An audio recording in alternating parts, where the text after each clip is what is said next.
It's I think it's a pretty good spread for the top cut so far. I think we have a Sett player, we got an MF player, we got I have the Annie, actual and then a couple other breakdown of ones. what we have for the Okay. decks.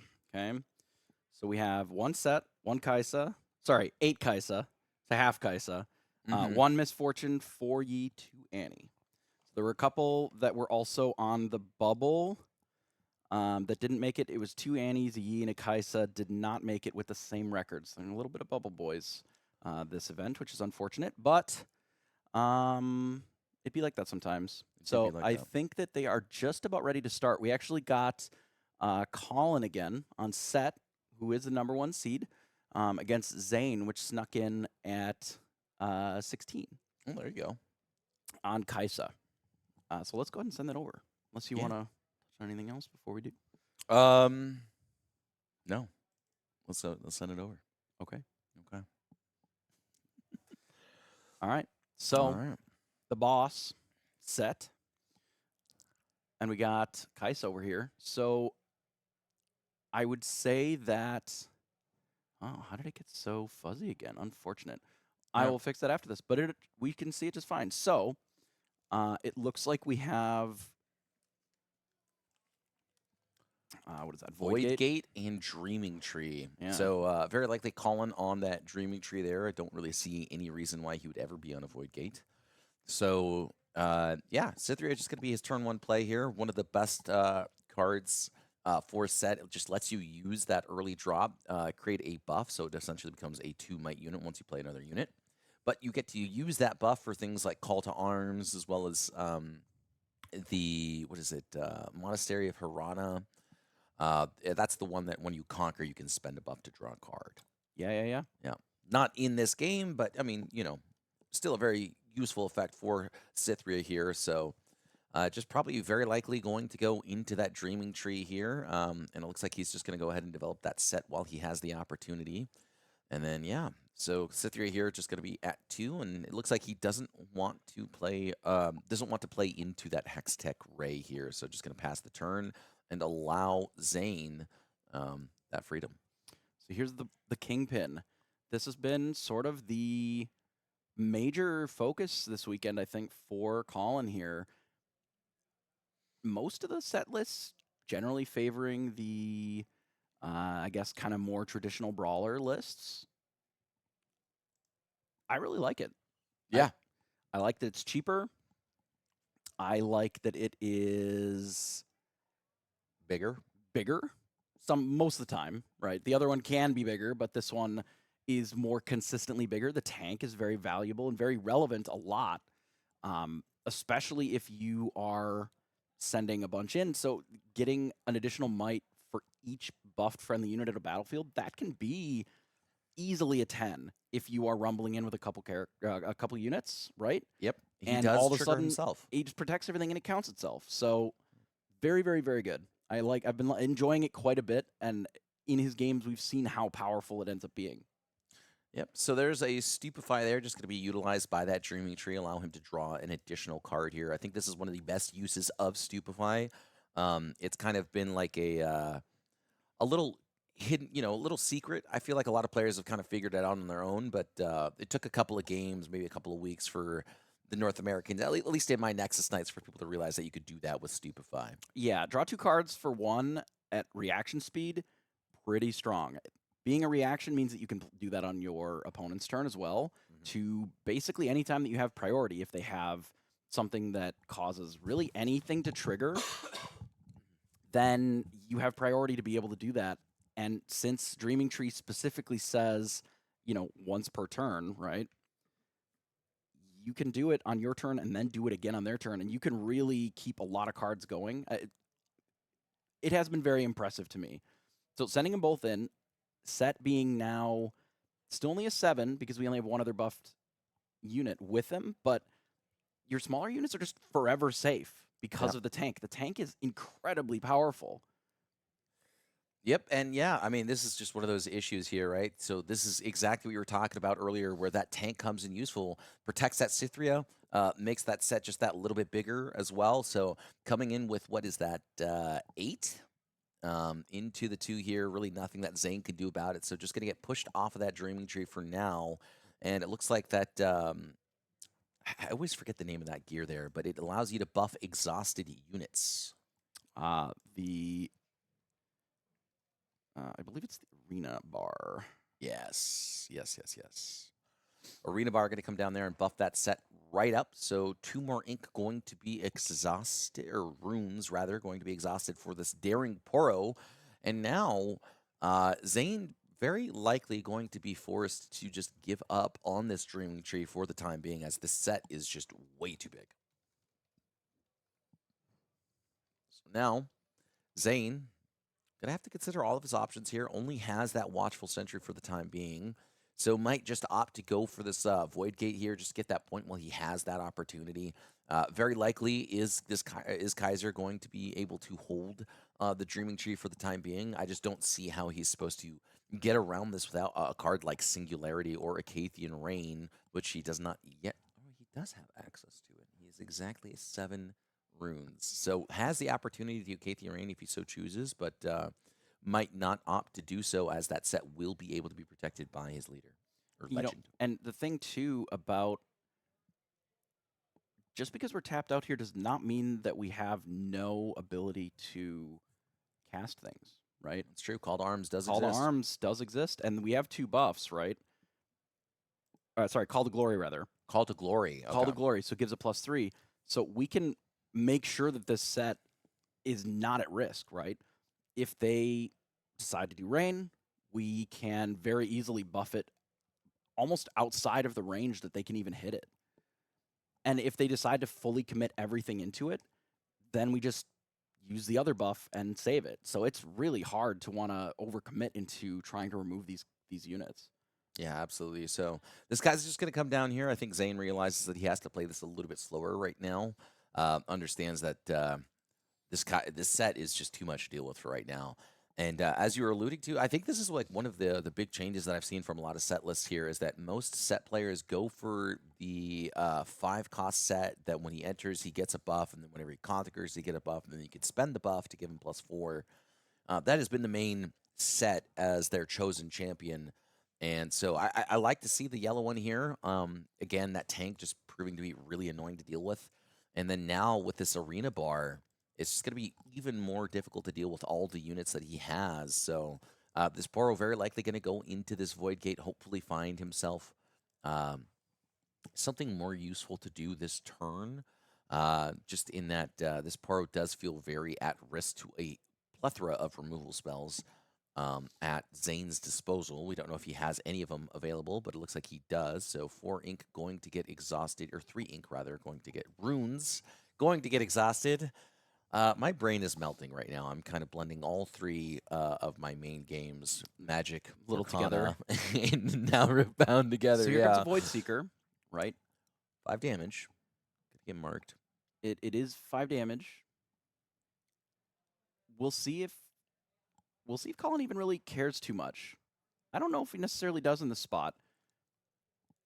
We're not that far behind here. We can easily retreat something, Showstopper if we really want to get into that. There's plenty of ways of having ready characters. We can just challenge. Challenge has been such a powerful card here. I think this is one of the cards that a lot of players were kind of overlooking for a little bit here. I think it's just so strong because it allows you to interact with people at their base, and it's one of the very few cards that can do so in Riftbound at this time. Especially, the few cards that can interact at base. Acathian Rain can do it. Void Seeker, Falling Star rather can do it as well. Mm-hmm. But they're Singularity, but they're limited in how much they can do. Yeah. I mean, the set here, in combination with First Mate just moving over, taking out the battlefield, and we're already up to 3 versus 2, but with an empty board is so brutal.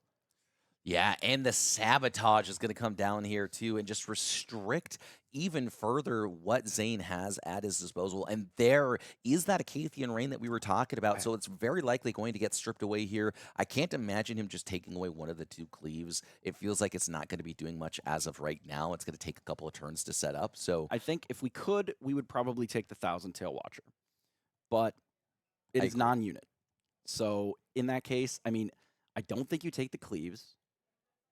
I don't think that they matter. But I don't think the rain matters either here. The best that it's going to be able to do is sort of clean up the other characters. I don't really think that you can overcommit into using your whole turn to take out the Sett, but the cleaves are also completely useless. We don't have any units. Yeah. What are we going to do with cleaves? Well, he does have Noxus Hopeful. He does have a Yordle, a Lecturing Yordle, so he can activate that, and so then just set up for that following turn here. But that will mean that by the time he is able to interact, his opponent will be at 5 points. So this is a very difficult situation to be here if you are Zane. That Acathian Rain isn't going to protect him from anything right now, and while the Sett is in that Void Gate, he's not going to have any damage to deal with it for now. And so, yeah, I mean, the Acathian Rain just sent to the bottom of the deck properly. There we go. Yeah, you would think it's a discard spell. It is actually a recycle a card spell, which is notably very different. Yes, very, very different. It's interesting, though, because I think every time I've seen Sabotage on screen, the opponent just throws it into the discard initially because it just feels like that kind of effect. You know, especially if you're coming from some other games that have similar effects. Generally, they are just discard spells. And we do have discard spells in this game. Yes, Mind Splitter. Mind Splitter does discard. So, especially if you're playing against an MF, perhaps, you may think that they both do, but they don't. The Sett has 7 might.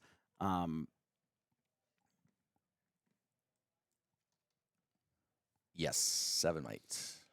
Yeah, it's 7 because it sees itself and then it is also buffed. So it goes 6 and then the 1 from its ability, which is very powerful for a 4 cost. Very efficient. I've been impressed with Sett. As long as you have the ability to, you know, actually get buffs on, which Arena Bar is good for it.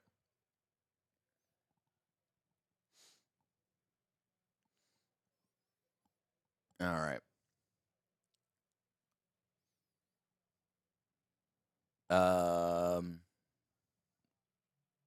Okay, I'm going to ignore chat and just continue to, yeah.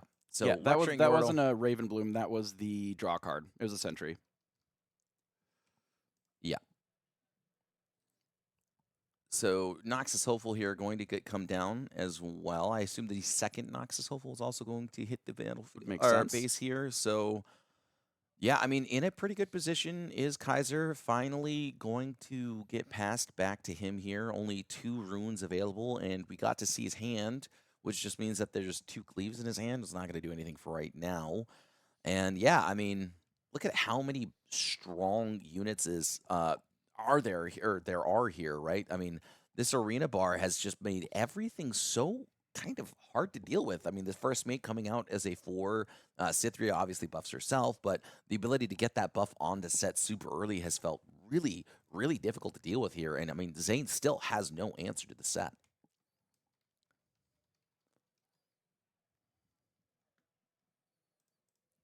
Yeah, and I have been really impressed with Arena Bar. Being able to continually give this, you know, you think with the other Sett, with the ability to keep putting buffs in and get in and really, you know, keep the buffs flowing without huge cost is very valuable. Absolutely. Absolutely. I think once you've committed one Arena Bar to the field, you never want to see another one. I do know that he runs 3, right? I believe he runs runs 3. 3. Yeah. So you want to see them as often as you can. Sometimes it is not great, but there are always Zon Warrens sneaking around sometimes that you're able to get rid of them.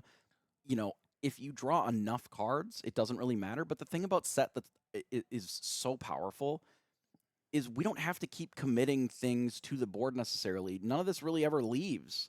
Once it gets there, you have your leader ability, and it just sticks around forever. Yeah, I mean, it's incredibly difficult to deal with here. So 2 runes are going to be recycled here. 5 was exhausted, so not sure what. Kiana, sorry, 1 rune rather. Okay, so Kiana's going to get dropped down here. Going to come in with the buff through that Arena Bar there. He does need to exhaust the bar for that buff there. There we go. And then, yeah, Sett's just going to retreat. the rest of them are going to retreat there. He's already at 5 points, doesn't need to hold anything here. And with how much power, or might rather, is on the side of Zane, he'd rather just let him get the 2 points and then retake here. So it is going to be up to Zane to figure out how to defend once he does do the take. But yeah, I mean, this is a very difficult situation to be in here if you are Zane. Even if you do get these 2 points here, Collin will be able to clap back, will be able to bring himself all the way up to that 7, and then it's going to be up to Zane to figure out how he's supposed to break parity once that is done. On top of the fact that this legend still has not been used once this game, which means that he still has plenty of runes available to recycle with. Yeah, and one of the things too, because Sett has tank and gets additional might for every unit that we bring along that has might, we can take whatever battlefield we want for sure and hold it. Outside of specifically deal 12 to everything, which is very rare in game 1 for sure, we can just hold for 3 turns and the game may just be over with what we already have. Right. If we put everything in the same battlefield, right? Assuming the Dreaming Tree, probably not the other one. Sett is looking to be already, 7, 8, 9, 10 on his own. Straight 10. He's a chonker, is what we call that. So just to get through Sett alone is already 10. Kiana's 5. The first mate is 4. Cythria's 2. Is a 2. So that's another 11. So 21 might. 21 might that they have to get through, and they can't punch through anything until they get through 10. Yeah, what's weird, though, is if you do stack everything right onto that same battlefield, one thing that is a little bit overlooked is that we did actually get to see that Kaiser has 2 call to arms, or is it call to arms? No. Call to Glory. Call to Glory, thank you, yes. Call to Glory in his hand. So these buffs actually are a little bit counterintuitive, right? Because the Call to Glory normally would give you +3, and you just have to take one of the buffs from one of your benched units. But if you have them all there, the way that the Sett interaction works, it's actually only +1. Yeah, assuming that we consume it, but you don't have to. You can just play it. That's true. You just pay 3, play it as a reaction. I don't want to do that. I mean, we have quite a few runes available, so we haven't really been recycling anything. We're just moving Kiana in, which to me means that they likely have, obviously we know about the 2 Call to Glories. It could be that we also have, was he playing Primals? Primal Might? Thought he had a couple Primal Strength. Primal Strength, that's right. Thought he had a couple of these, if I remember right. No, that was the Yi player that was running 2 specifically. I'm not sure if he might have been on 1. I don't know. Primal Might's been showing up in little whispers here and there pretty consistently, actually. I think it's one of those cards that has just been, he has 2. He has 2. We saw the decklist, the whole decklist yesterday in the deck. Yes, I couldn't remember. This is my brain is not working very well. I don't know what to tell you. We know. Unlucky. I mean, with all these Noxus, there is an awful lot of might on the other side, but if Kiana just gets to take this for free, that's going to be pretty rough. Yeah, that feels pretty bad here. I mean, this Hextech Ray doesn't have quite enough in the gas tank here. And then if you wanted to use that smoke screen, it is going to force you to recycle one of your runes there. And then if he does have that primal strength like we were alluding to, then the game kind of feels like it's over. Not to mention, even if he just has like something like we know he has the double Call to Glory. So even if he just double Call to Glory there, I would feel like the game is pretty much over there as well. So I do like the patience from Zane. I think he is on the back foot here. He was on the draw as well. So it just makes things that much more difficult. So now Sett going to come into this lecturing Yordle, and even with the smoke screen here, that Sett is just still too big. Yeah, and because we have the Call to Glory, because we have potentially Primal Strength, we have the ability to sort of play around a single smoke screen, double stupor, direct damage or whatever, and they know that. I think Zane is trying to be as conservative as possible to try and not burn runes now, so that with the Thousand Tail Watcher play next turn, can hopefully try to claw back. But if we're only putting 1 unit into both of these, like, it's just not going to be enough. Again, it's the same problem that we had mentioned, where this set plus these units with the buffs is just insanely huge. And Thousand Tail Watcher only works on Zane's turn, right? That the might reduction is temporary. So it is going to be hard at 7 points to really stop them from, at the very least, being able to conquer one Right. and then hold. Yeah, I think this is really just kind of the nightmare scenario here. If you are Zane, so this Kaiser or Kiana is going to get pushed right back into the base here. Understands that he really wants to protect it over the Sett, and I like this movement from the Sett here. You bring an additional 4 points in, essentially 5, just because it is buffed as well. So an additional 5 might going to be added to the board. 12 might now Zane has to get over. Now, with this Thousand Tail Watcher that is likely coming down on this following turn, he might have enough for also a smoke screen, but I can't imagine he also has enough for that cleave. Yeah. We also, because we have the Kiana, and if we decide to move the other First Maiden or not, I'm unsure. But we have a Showstopper too, which is not super relevant here. Looking at the hand, it looks like a unit, probably a First Mate, I would guess, based on the art, and then 2 Call the Glories. So the Call the Glory is going to be plenty on its own, I think, to protect. We can use one of the buffs from the Kiana, just cast the other one. I suspect that we're actually going to put the First Mate in here as well.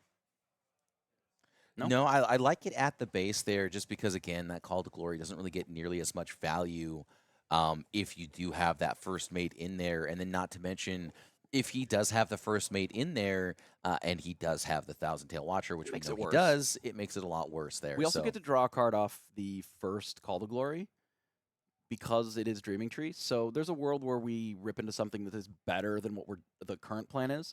I wouldn't even be surprised if we decide because of that to use the first Call to Glory as a, remove a buff free cost. Right. As opposed to paying for the first one. Just in case, we draw Primal Strength or challenge or something that we want to make sure that we can cast as well. Yeah, absolutely. So Dangerous Duo was played on the following turn there. So actually 2 Might is not going to be utilized here. Looks like that is the Thousand Tail Watcher going to come down. And Zane is at 12 runes. He did just recycle 2 of them. So that does mean he has still 4 runes available to him. Now, what is that? That is 1, 4, 7. 7 Might has been taken away here. So that would be Sett is at, oh man, math is hard. What is he at right now? He's 7, 8, 9 minus 3. So he's a 6. Okay. Sett is 6. Sett is a 6. And the other 2 are 1 and 1. Yeah. So, okay. So 8 Might, Thousand Tail Watcher alone is not quite enough as of yet, but a smoke screen onto the Sett does make him pretty vulnerable here. We'll have to see what Zane decides to do, but I mean, the fact that there's still just 2 Call to Glories that's been sitting in Kaiser's hand this entire game, or at least for the last few turns, is really going to prove to be a surprise to Zane. I feel like at this point in time, you're kind of not playing around it and just hoping your opponent doesn't have a second Call to Glory. I think you can play around 1, but playing around 2, I think you're just going to lose anyways. It's hard. You only really have the luxury, especially with being so far on the back foot, to play around a little bit of stuff. If we were not looking at the hold point for victory here, I think you can afford to be a little bit more conservative. But at this point, we kind of just have to hope that they don't have it, that their hand is maybe a single buff. Maybe we can play around that. But we're just a little too far behind to be able to do that.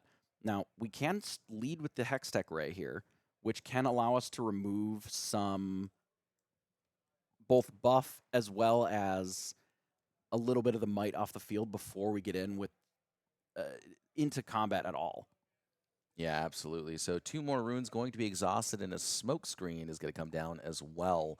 So the Sett is actually finally going to get dealt with here through this Hextech Ray, through this Thousand Tail Watcher, smoke screen, and everything else that's got thrown into it. So now Sett very likely will have to get broken here, sent back to just the base because he does have the Sett in, or the legend that does protect him for at least one turn. It does spend the buff, but you do have the arena bar on the following turn to potentially buff him right back up. It will exhaust. He will have to be exhausted for that to happen.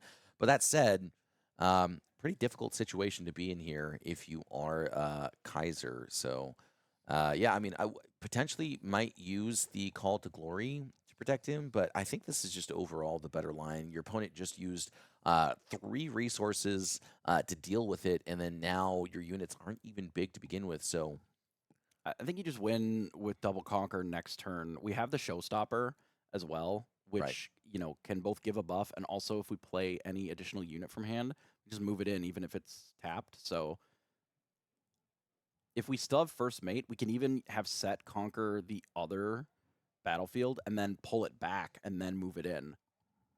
this is true. Yeah, and I mean, again, the double call to glories, I feel like are just going to play a huge part in this right now. So both these units are going to get pushed off of the base here, very likely going to be able to get rid of the Yordle. So I'm just going to take the trade while it's available there. Sure. And yeah, I mean, the Thousand Tail Watcher is 7. It's a little big to deal with, but without that Yordle protecting it, I feel like it's a lot less threatening. Yeah, I mean, you can also just send Sett into it as 7 alone, Mm-hmm. and then trade, and then showstopper it back in. Yeah. That's the thing is, because we have the ability essentially to recall a unit in that case, then instead of it dying, that's a really good spot. Because how do you lay it out here? We have a modest amount of size for both, but I don't think it's enough to beat both sets. And you can't just do nothing here from Zane's perspective. You have to put something in there, otherwise it's free. Yeah, absolutely. So now a whole bunch of these units you're going to have to try and defend here. You only have 1 card remaining in hand, or 1 rune remaining available to you, which means that at best he can Stupefy or Hextech Ray. So fairly easy to play around those, I would suppose. Especially with the Call to Glory, I'd imagine. Yeah, and so yeah, I mean Zane's just kind of stuck in a rock and a hard place here. Going to try and just bulk up as much as he can on as many battlefields as he can, and just pray that Kaiser doesn't have the showstopper that he does actually have in hand already. So Yeah, Rune's going to get channeled here, and he's going to go all the way up to 11, I think. Let's see, 1, 2, 3, 4, 5, 6, 7, 8. Wait, 4? it's 9. 9. Okay, my bad. 2 off. 2 off. This should be more than plenty, I believe, with the double pump. Because it's the full turn, I mean, you can just use both Call to Glories pretty easily. Like this, yeah, just Call to Glory for free, I think, lets you keep all of your resources.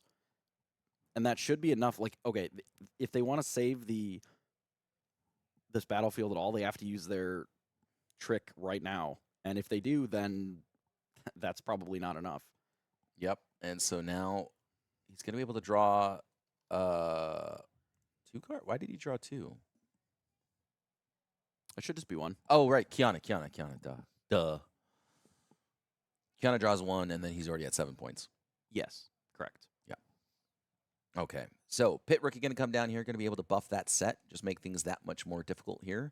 And then Arena Bar very likely just going to be used to buff the Pit Rookie. I'm actually surprised that he decided to do it in this order here. He's just going to... Oh, actually, okay, I see now. Yep, that makes perfect sense. So Call to Glory here, just going to be able to buff Sett all the way up to a 10.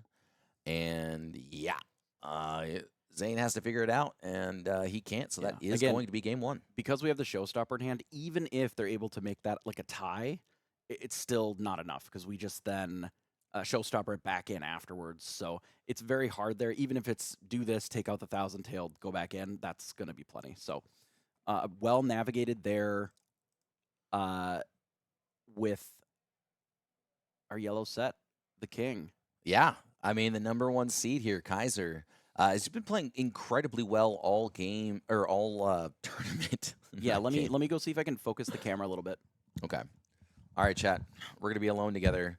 But yeah, I mean, this is definitely... Oh, DeCandio. DeCandio.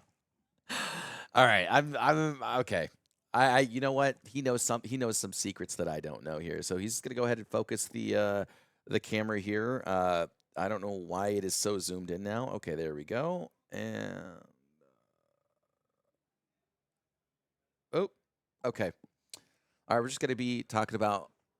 I don't even know what we're supposed to talk about here right now, Chad. I mean, for me, I think if you're calling here, I think you kind of want to stay on the big set here, the big tank set. He might opt to go for we know that he's got two of the orange sets in his board here. So yeah, I do think that the 4-cost set here is the best option. He has his battlefield already selected, so I'm not sure what he's going to be playing on the draw in terms of battlefields. I know that we went over the deck tech yesterday, but again, my brain is it's melted. It's All right, gone. that's a little clearer. Not perfect because I'm reaching over the top of the players, but that looks a little better. It looks better. Yeah, the set has been very impressive. I've really liked the Kingpin over the Brawler quite a bit. I do know that, you know, again, because we did the deck tech, that Collin has some Brawler in the sideboard. Mhm. I do not believe that it is for this matchup at all. Yeah, I think it's got to be potentially for the Yi matchup, just because you need big bodies. Yeah, I would imagine it's for the calm, you know, your green matchups in general, where you just Mhm. need the ability sometimes to be a 12, to be a 16, you know, with a couple of buffs with those. Then the multiple arena bars would be more relevant, right? Yeah. Yep. Absolutely here. So again, I mean, I think this is just going to be a very difficult for the Kaiser player. I think that Kaiser, when he built this list, he built it intended to be able to beat Kaiser. Yeah. And that makes perfect sense. It is the most played deck by far, and then immediately after that would probably be the Yi players, and then you have everyone else.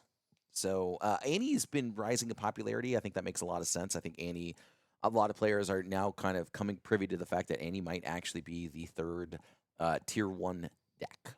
I think it's pretty good. I actually think it's not bad against this set list either. Mhm. At least more so than Kaiser. Depends on, again, how much damage based removal you are, but like this set at a battlefield doesn't care that much about Falling Star, which I think is maybe what is the most relevant right now. Is Falling Star is hugely problematic. Yeah, I'm sending you to the Shadow Realm, Sarek, where you belong. Back in there. Why aren't you subscribed? That's it. That's all it is. But also, we're in between the games, so we run the ads because people were complaining that they were during the games, and now we're sideboarding. So relax. Call your senator if you care about it. Yeah, exactly. Actually, or call you know, the head of Amazon, Yeah, Jeff.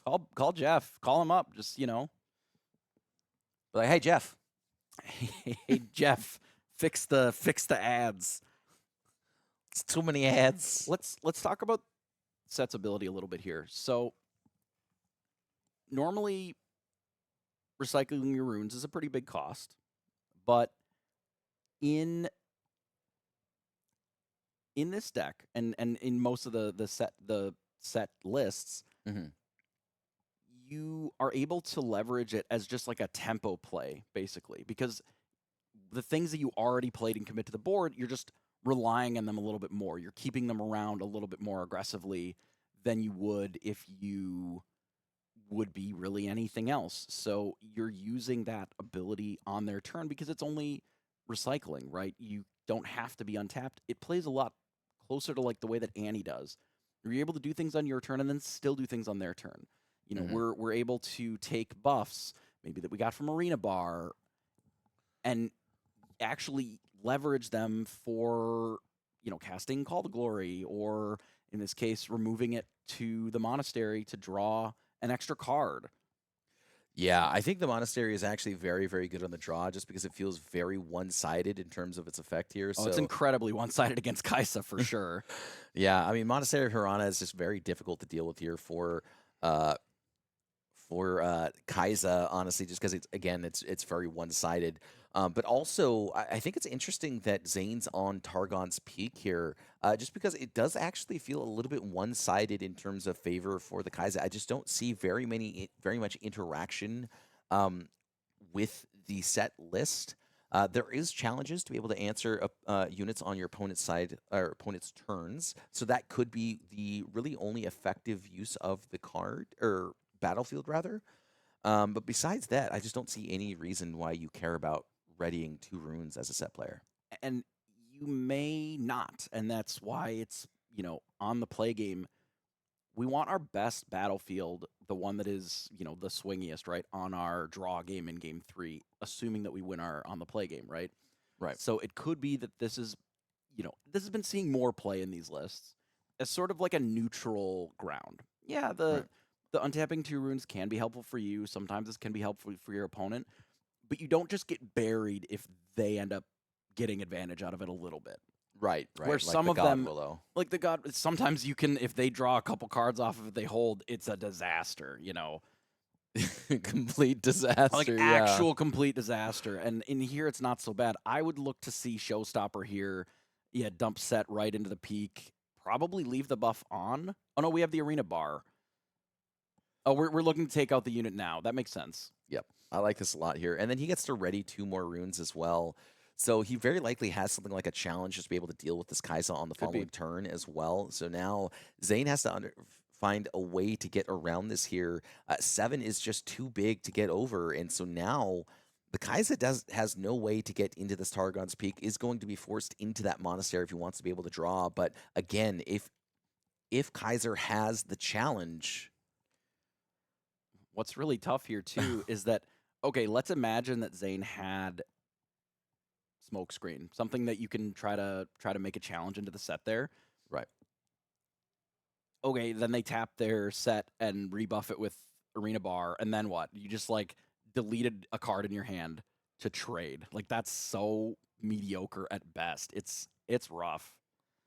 Yeah, I mean, if he has exactly the smokescreen, at least the Kaiser survives the trade, right? Because The Kaiser would with the on this turn, yeah. Yeah.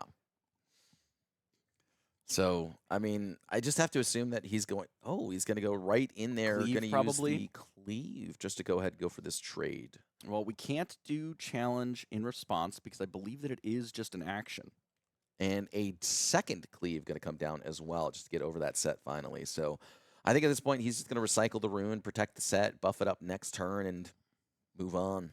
Okay. I guess it's back here now. Unlucky.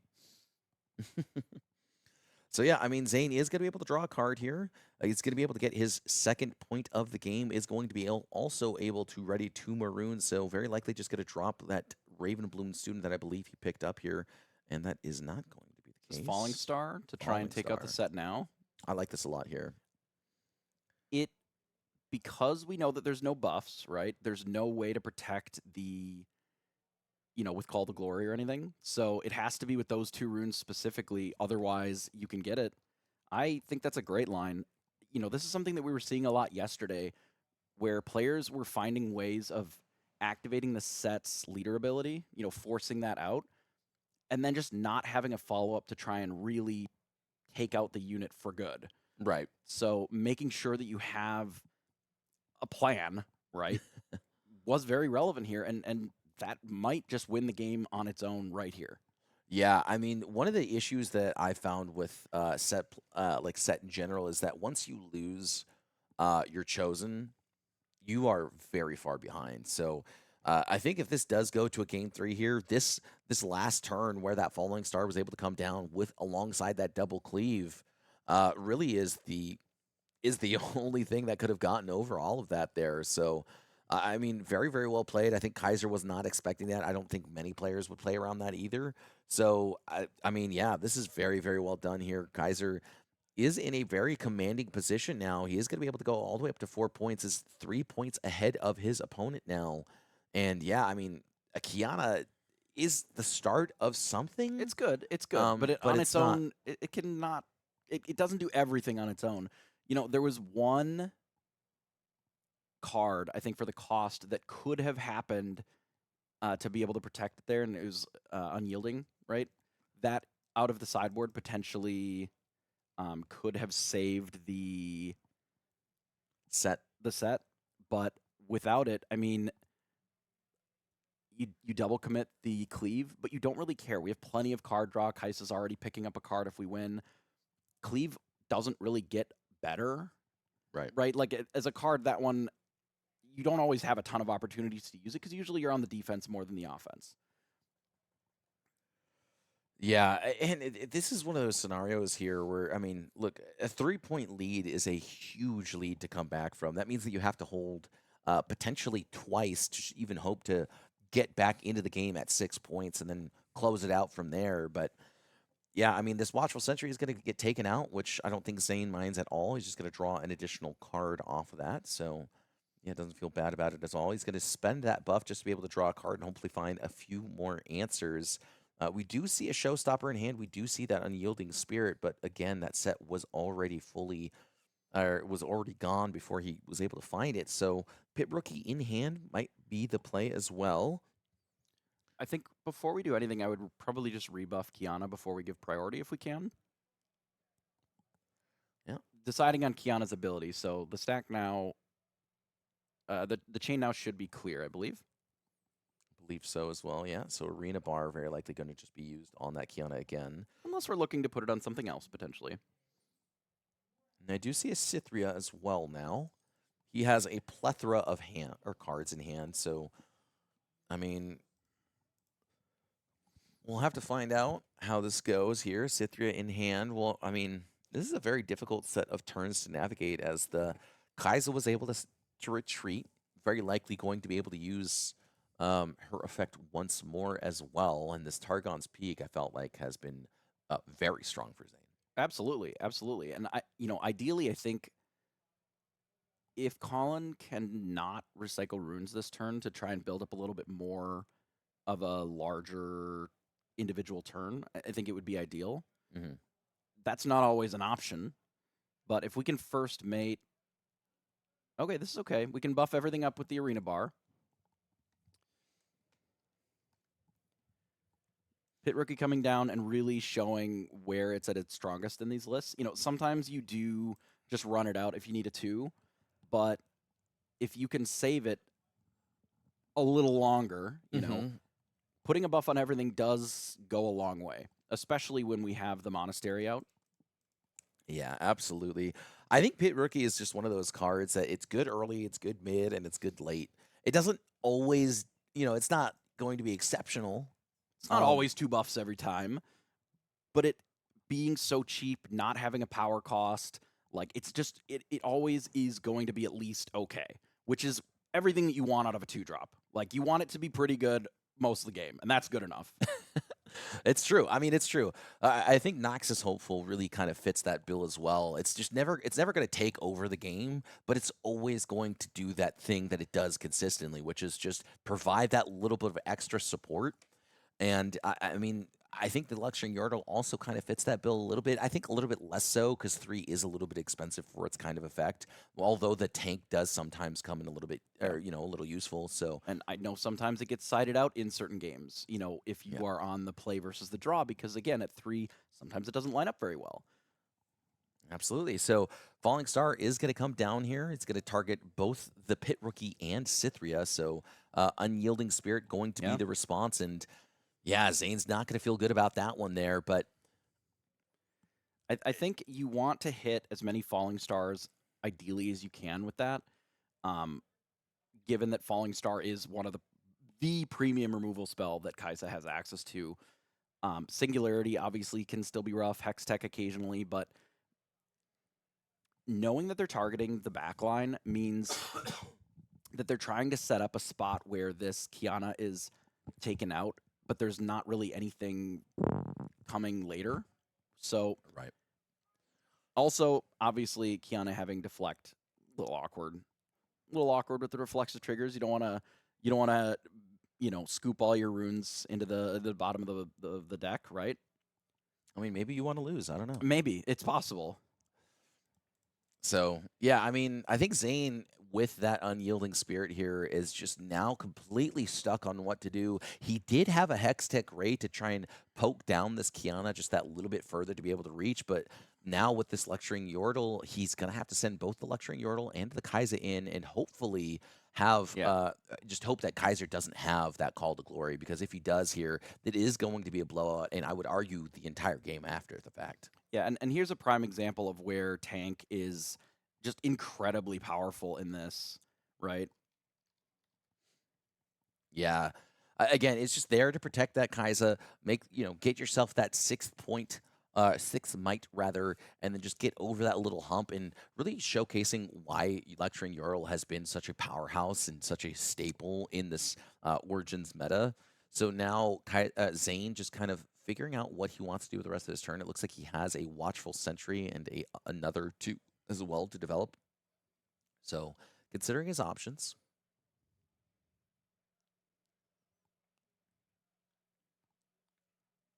I'm wondering how much we care about getting point number 6 here. Okay, Stupefy to cycle, draw a card.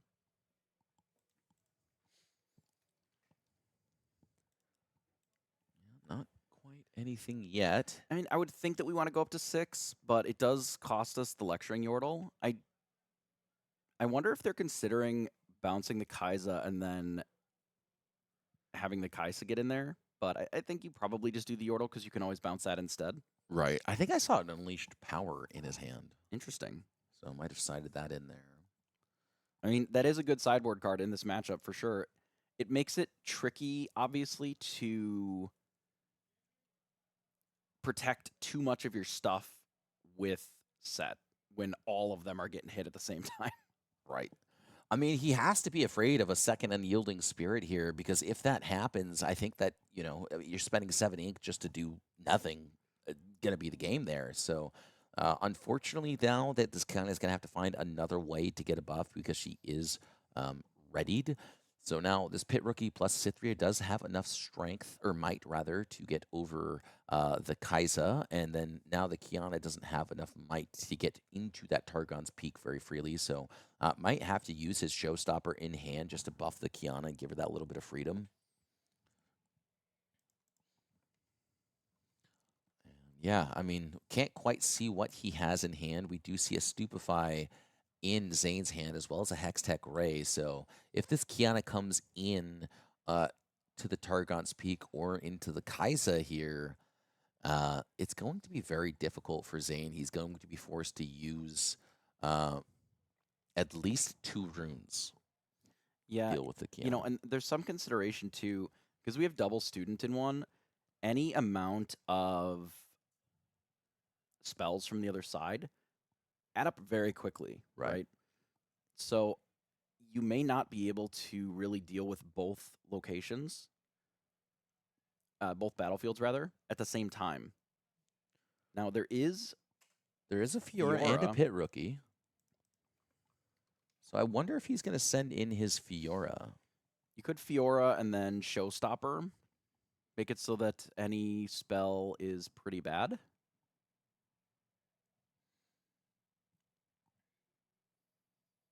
Yeah, this is a pretty strong Showstopper here. So now, So deflect and shield. the issue is that Stupefy just takes away that deflect right away. But it does require that he recycles Recycle a rune. And this also, if we have a Call to Glory, it can still be cast.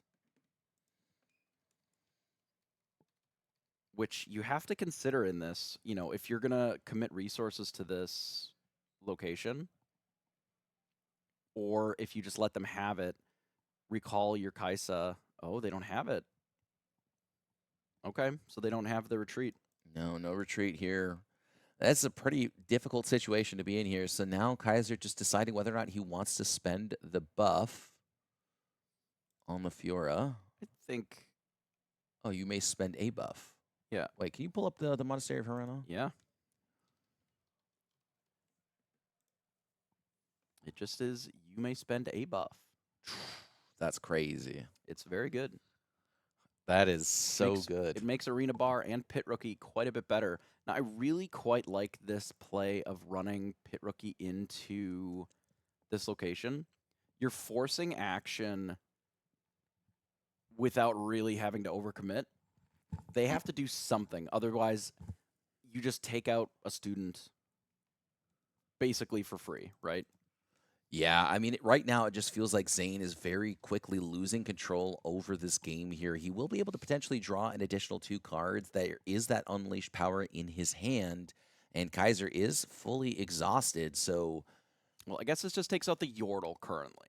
right for the time being. I Well, mean, it would be a Yordle and these and a aren't Sentry. students; these are sentries. It would These be are the Yordle sentries. and a sentry. Oh, that's worse for him then.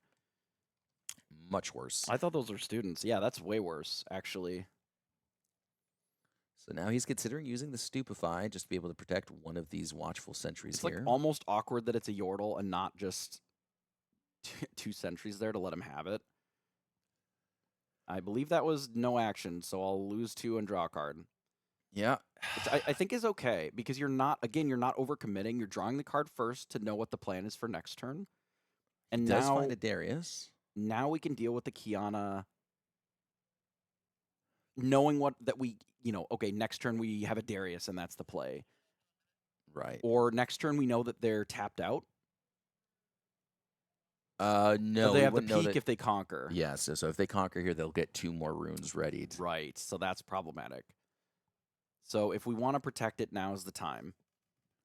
Yeah, this is definitely one of the most difficult turns here I think I've seen in this entire tournament so far. So now, 'Cause this would be a good opportunity to unyield if you can, but we need to make sure that they don't conquer this location in order for that to work.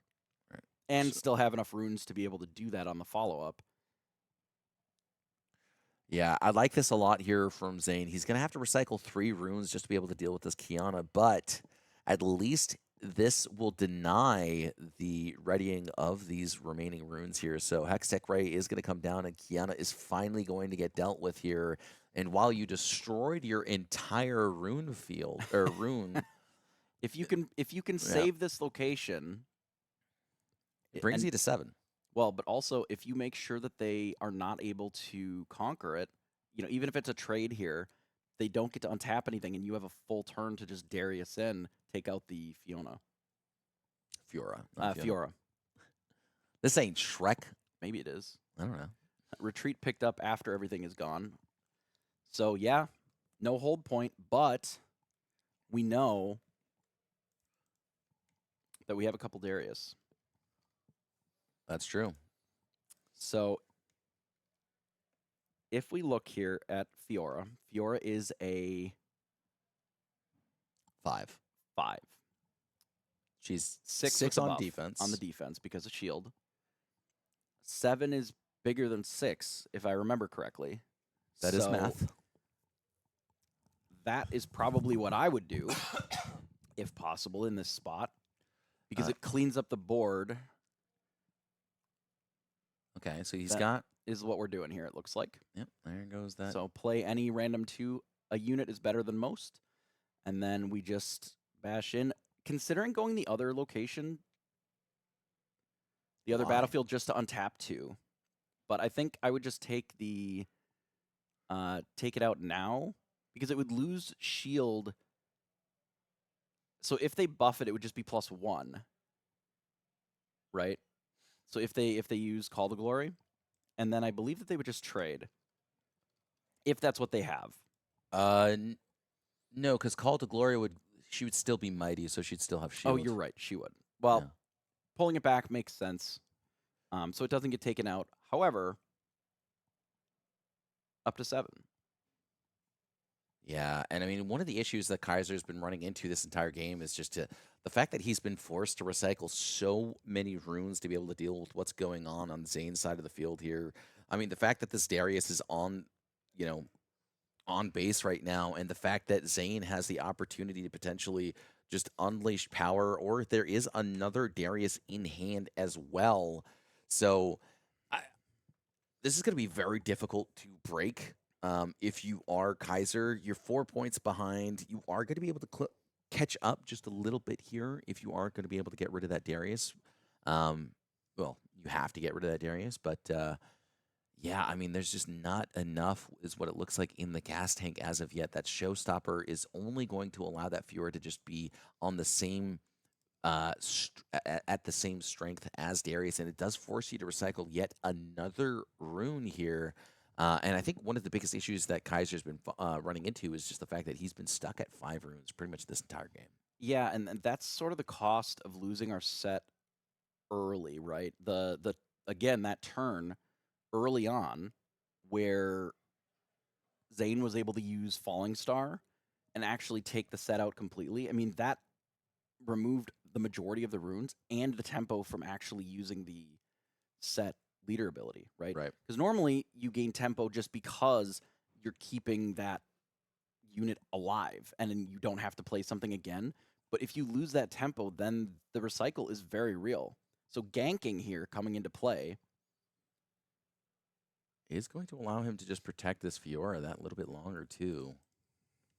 And now he has a pit rookie that he can develop as well if he so chooses. And honestly, he just, I feel like almost stole the game in a way here. I don't think that he was supposed to be able to do this here. It felt like that was illegal almost.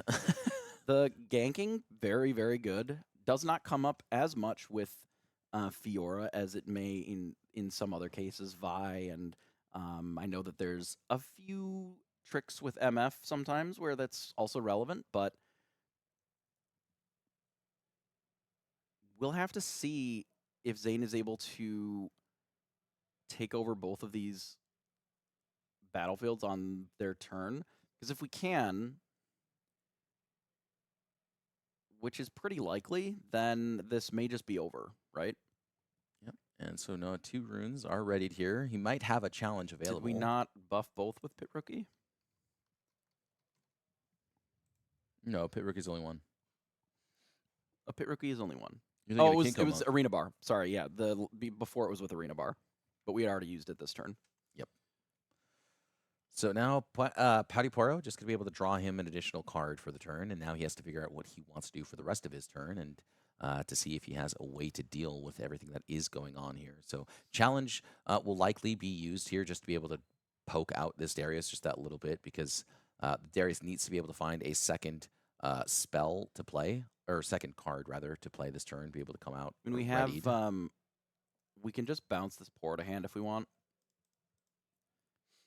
So we can also just use just smoke screening. Ooh, smoke screen, pretty okay here. I actually tend to like this a lot. I think you have to do it on the Fiora alone. Doing it on the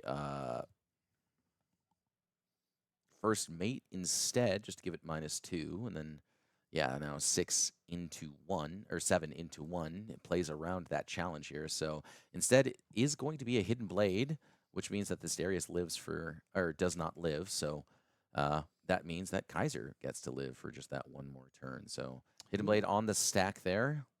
Wants to decide whether or not he wants to retreat it instead and then go for the win on the following turn here. And I think that is the correct line. Pretty solid. Nope. I think drawing 2 cards is fine here. Thousand Tail, very good as a potential follow-up. We also have a world where we can let them get into battlefields and then potentially use the, board wipe ability and then just take it over the turn after. Right. Yeah, I think Hidden Blade is just one of those incredibly powerful tools. It's a draw spell whenever you need it. It's a removal spell in a pinch. And, I mean, just showcasing why it's so good here. So, is going to be able to ready the first mate as well as get that point there. Going to put himself all the way up to 5. And now Zane, it just feels like he's slowly losing control over this game here. He does have a Cathian Rain as well as that unchecked power, which we had spoken about. So now Fiora just going to go right into that Pouty there. And, yeah. For me, I think I bounce it back because it lets us channel an extra. I can see just letting it get taken out here too. I think I like the retreat here. I think I like the retreat solely for the channeling here. Yeah. I think I'd much rather just have that extra rune available on the following turn. You're already kind of struggling to do what you want to do because you have so few runes available, and it looks like Zane does agree with us. So going just to go use ahead it as and a use small ramp. I think that's fine. And Collin's not going to be able to really win this turn anyway. If Collin commits all of the runes this turn or the majority of them, we're pretty safe then to just kind of wipe the board and follow up with Thousand Tail. We may just do Thousand Tail next turn anyway. Thousand Tail would be pretty rough. Sure could be. Yeah, so Arena Bar going to be used here. He's been talking about how Arena Bar is like the best card in his deck, and I mean, he's just showcasing how good it is right now. Honestly, this thing has been an absolute beast of a card. Yeah, especially if you do have the ability to untap a lot of your things, which you can in this deck very easily with First Mate. Now there is a Cythria as well as a second Arena Bar in hand. And then we see Showstopper and Call to Glory as well. Could do the second Arena Bar just so that we can buff an additional unit, pull it back, get the buff on it. Lets us cast the Call to Glory. And we can still have something in there.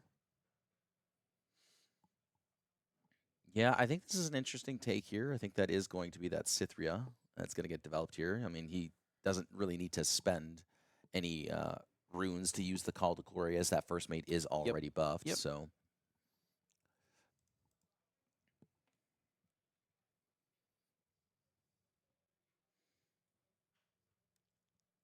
Falling Star, I think that is probably one of the best cards he could have found here. And now it's going to be up to Zane to try and clear the field here. I think he does have that opportunity to do so through this Falling Star. We'll be able to hit the Pit Rookie as well as Cythria and just clear them out for the time being. But again, you do have to play around Call to Arms. So maybe the Falling Star does get a little bit negated by it. But I mean, if the Thousand Tail Watcher does come down in, after the fact there, I think that does the marked damage once the unit's shrunk kill it? Yes, of course. I would think so, right? Damage clears after combat and end of turn. And end of turn.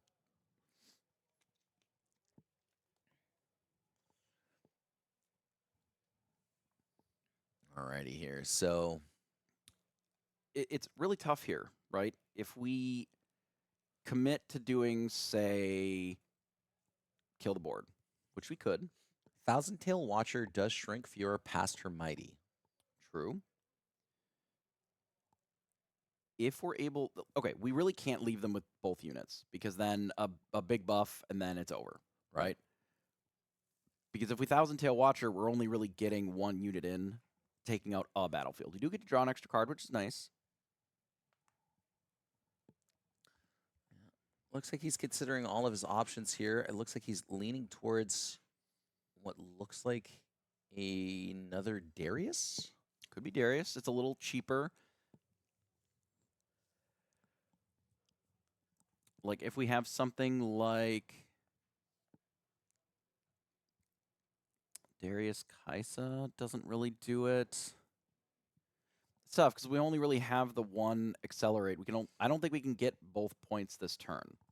We're really going through the lines of consideration to see if there is a possibility of getting both this turn, and I think it's going to be really tough. There's not that many ways to ready anything really in this deck outside of accelerate. Yeah, absolutely. So, considering the Thousand Tail Watcher here, I mean, he could also go for the unchecked power, but then he does just lose outright to it. So, I think unchecked power has been one of my least favorite cards. It's felt really bad most of the time. And I mean, it's been sitting in his hand all game. It's the exhaust all friendly units that's felt really bad. I mean, here it's also a massive overcommitment, and you're just dead then to what's still left in the base. Yep. So it's really, really quite tough. So we opt for Thousand Tail Watcher. We can go into the peak. I like the idea of just using a Falling Star here. We may be able to do both, because if we take out the peak here, then we get to untap too as well.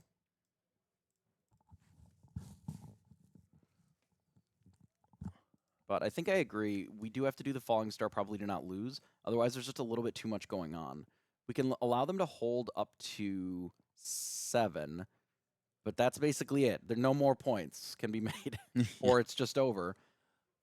Yeah, and this is what I like here. I think if you're playing the Thousand Tail Watcher, you go in, you attack the Fiora, you force the Sett to use that recycle Sure. there, and then now you develop your Falling Star, are able to strip away both the Pit Rookie and the Fiora after the fact, and so now you can finally find some sort of footing back into this game, and Did we draw a card breaking for that. the...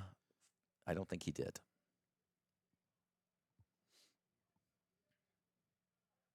Yep, there's that Falling Star then, and then yeah, I think it's just onto the Fiora and that Pit Rookie just to deny that 7th point. Make it that much more I difficult. He is don't already at 6 though, so think he putting still it on can the close it. Fiora is good. Why? She's -3. She's -3. Then it is great because it doesn't leave when it has the replacement effect of death. You're right. Then that would be good. Oh, instead opts to get rid of Cythria and the Pit Rookie. It Or also first takes mate. away a buff, which I think is interesting. Right. I mean, I think that's probably a good idea actually. Now that we're like thinking about it here, just because the arena bars aren't going to be useful at the start of this turn here. So, and yeah, Zane's gonna draw. They figured it out. It's fine. Yep. Okay. I don't know that draw matters at this point. Now Not that when we're you're tapped fully out. exhausted. Yeah. Yeah. So Showstopper, very likely going to be the card played here. Showstopper plus a buff. Yep, that'll do it. And again, I don't know, even if we leave something else, I think it's a similar outcome, right? I think it's possible that we could have taken the It should have been the Fiora, Fiora and the first out. mate. Because Cythria wouldn't have been enough. Just the 2. Well, that's assuming that they have nothing else, right? Which they could have very easily had another buff or whatever the case might be. But yes, it is interesting that they opted not to kill the Fiora. Again, it is possible that they forgot that it keeps the reduction in might. That's probably true. I don't believe that the Fiora would No, be Sett. buffed. So Fiora never actually dies. It's a replacement effect, which means that she still has the -3 there. So Yeah. it says if you you control would die, and then it says instead. So you just exhaust it and then recall it instead. So it's not the same thing. Potentially playing around Call to Glory there, I suppose, but Call to Glory would have also saved the Fiora, so I'm not sure what that even matters. Like, it would have saved Fiora, but it could have saved anything. That's Right. true. Like, all of the plays can't play around Call to Glory there, so that isn't really the consideration. I would assume that he just forgot about the -3 persisting through, because Right. it is strange, right? Especially if you haven't played against a lot of Sett. Yeah, So that makes sense to me, right? Yeah, I think part of why Sett is finding so much success here is legitimately the fact that Sett's just a very underrepresented deck. I think it's very strong. It has so much proactivity, and I think orange is just one of the best colors in Riftbound right now. Yeah. Okay, I'm back. Thank you guys so much for watching this interview with Collin, who just won his top 16 match. Would you like to introduce yourself? Yeah. Hi, everyone. I'm Colin Kaiser. I've been playing card games for a while, and with Riftbound coming out, I've been pretty excited to play a new one. I'm a League of Legends fan. Played it for a long, long time, too, and as a card game enthusiast as well, it was kind of the perfect fit for me. That's awesome. Well, I'm sure a lot of people are excited to see a Sett in top 8 now. Were you a Sett player in League of Legends as well? No, I did play top lane, though. I liked Alawi. I think was my favorite champion. Well, you'll have to Aurelia. start playing them now. Yeah, I think so after this, right? Yeah, exactly. Can you tell us a little bit about your match? Yeah, so that was into Kaiser. It was a pretty tough one. My opponent was very good and had some pretty fortunate draws that final game, especially triple falling star, the early double cleave.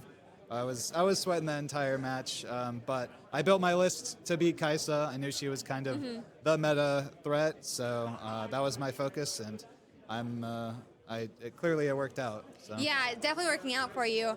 I feel like before this tournament, a lot of times people were playing like the Sett Brawler, especially as like the chosen champion. Can you tell me about your choice to have Kingpin in your main deck, Brawler in your side deck? Yeah, so Brawler is kind of the more powerful card. It gets to do so many crazy things. Yeah. With removing the buff, going to 8, conquering, getting another buff, Go to doing all this 12. crazy stuff. But sometimes all you need is just a very efficient threat. And the fact that Sett Kingpin goes to 7 might Yeah. with just a single buff is the perfect number. 7's what you're looking for into Kaiser because it trades with the Darius, who goes to 7. If you have another buffed unit, then he's 8, so now Darius can't even trade. And also, Falling Star doesn't answer it, so it just, for whatever reasons, the stats work perfectly into Kaiser, which is what we're all trying to beat right now. That makes a lot of sense. Is there any other like spice in your deck that you're excited about that you'd be willing to share with?